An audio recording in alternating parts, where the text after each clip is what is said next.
During the French Revolution, there were many different brutal executions that shocked the world, but the most surprising saw the French king, Louis XVI, go to the guillotine. He was a man who was hated across the nation, but he had allowed the use of the guillotine execution device, and had even recommended the shape of the blade that would later take his own head off. No one knew how the chaos would sweep through France following the king's execution, as the reign of terror kicked in, and 17,000 people were led to guillotines across the country. Each day many were being killed in cities and towns, and the new order, with Robespierre leading the assault on the population, wanted to stamp out any ounce of monarchist sentiment. But King Louis XVI's head was taken clean off, but following his execution his head was tampered with by a very famous lady, and she would later take a mould and cast of the king's executed head. Join us today as we look at the head of King Louis XVI, and as always, to support our channel, please make sure to subscribe. King Louis XVI and his wife Marie Antoinette, the Queen, would throughout their reigns attract a huge amount of criticism and slander. The French people were suffering heavily, and were starving as the price of bread was rising, and the monarchy was spending huge amounts of money on parties, and they were even gambling huge amounts of finances, which could be given to the poor, and could have sorted out some of the problems. But due to the anger across the population, revolution broke out, and the Bastille, the royal prison in Paris, was stormed, and eventually King Louis and his queen and the rest of the royal family were arrested and were placed in prisons.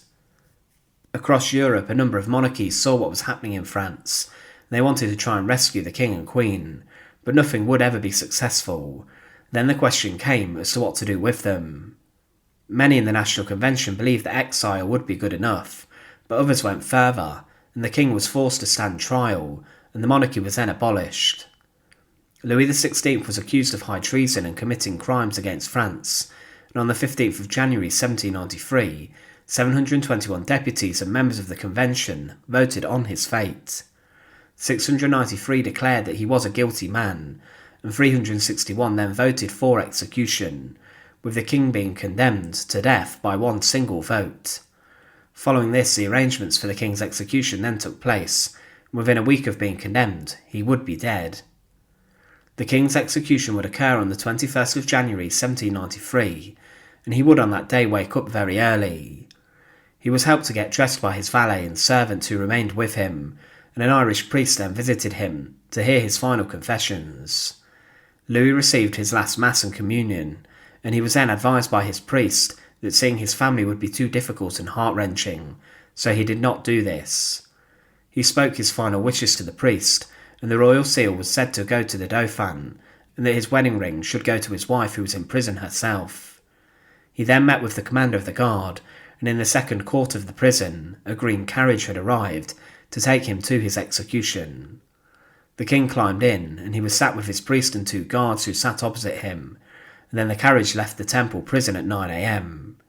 It took over an hour to process the king to the Place de la Révolution, where the guillotine was, and 80,000 soldiers of the National Guard lined the route, with drummers drowning out any support for the king.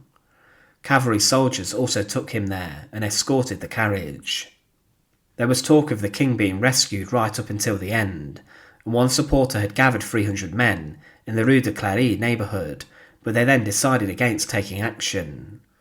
The carriage arrived just after 10 a.m, and the Place de la Révolution was hugely crowded, and the king was taken to an area where the scaffold was, and where the guillotine sat on top of. The guillotine would become a symbol of the revolution as it took off so many heads, and as mentioned, Louis himself had given his royal patronage to it, but he would never have guessed it would be this that would take his head off and end his life. Of the proceedings, his confessor wrote of the final hour of the king that the path leading to the scaffold was extremely rough and difficult to pass.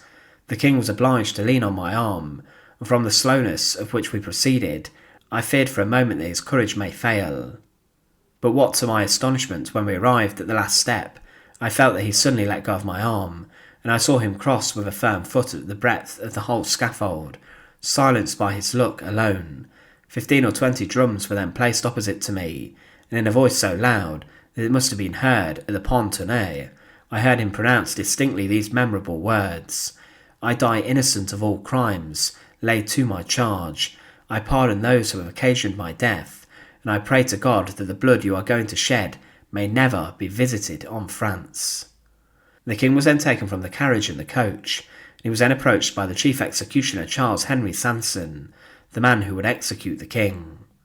He was a skilled man and was a royal executioner of Paris, and he went towards the king and asked for the king's hands.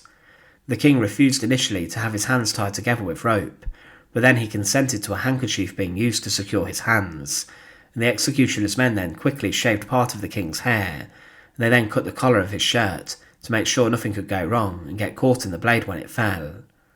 This would allow a cleaner cut.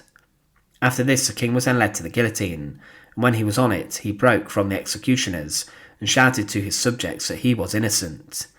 But he was drowned out by an eerie drum roll from the soldiers before his final death sentence was read out, and this meant it was time for the guillotine blade to fall. He was tied to the wooden bench, which was then slid under the guillotine blade, and he was then locked into place. Quickly, the executioner then released the blade, and the king's head was taken clean off, and one eyewitness said that the blade did not sever his neck, but instead went through the back of his skull and into his jaw. Following this, the executioner held his head up to the crowd, picking it up from a basket, and the crowds and guards rushed forward to dip their handkerchiefs in the blood of the former king.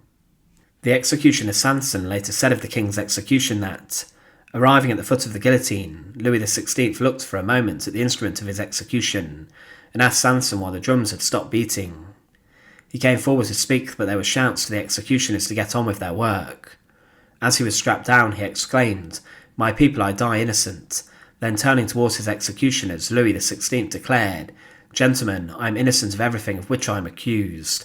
I hope that my blood may cement the good fortune of the French." The blade fell. It was 10:22 a.m. One of the assistants of Sanson then showed the head of King Louis XVI to the people, whereupon a huge cry of "Vive la nation, vive la République" arose, and an artillery salute rang out, which reached the ears of the imprisoned royal family. Another eyewitness that day would say, "Here are some unknown details. The executioners numbered 4. 2 only performed the execution, the 3rd stayed at the foot of the ladder, and the 4th was on the wagon which was used to convey the king's body to the Madeleine Cemetery, and which was waiting a few feet from the scaffold. The executioners wore breeches, coats in the French style as the Revolution had modified it, and 3-cornered hats with enormous tricolour cockades. They executed the king with their hats on, and it was without taking his hat off that Sanson, seizing by the hair the severed head of King Louis XVI, showed it to the people, and for a few moments let the blood from it trickle upon the scaffold. But following the king's execution, Marie Tussaud, or Madame Tussaud, as she is best known, would get hold of the king's head. She was asked to make a death mask or a body cast of the executed king. She did this also for the king's wife Marie Antoinette and other executed French politicians. She cast the head of the king before his body was then thrown into a rough grave. The king's remains were taken from the scaffold to the church of the Madeleine, and he was not allowed to be buried alongside other monarchs as a symbol of royal disgrace. But then he was buried in a common grave, but whilst the gravediggers were working, Madame Tussaud held the head of the king and cast a death mask of him. She would often have to sneak into cemeteries to do this, but the head which was then made of the king showed his final look as the blade fell. A witness said of the burial of the king that, "Arriving at the cemetery, I called for silence. A detachment of gendarmes showed us the body. It was clothed in a white vest and grey silk breeches with matching stockings. We chanted vespers and the service for the dead. In pursuance of an executive order, the body lying in its open coffin was thrown onto a bed of quicklime at the bottom of the pit, covered by one of the earth, the whole being firmly and thoroughly tamped down. Louis XVI's head was placed at his feet." The execution of King Louis XVI was a huge moment in history, and it showed the brutality and ruthlessness of the French Revolution, but he wouldn't be the only member of the monarchy who would lose their head. Thanks for watching. To support our channel, please make sure to subscribe, and once again, thank you so much for watching.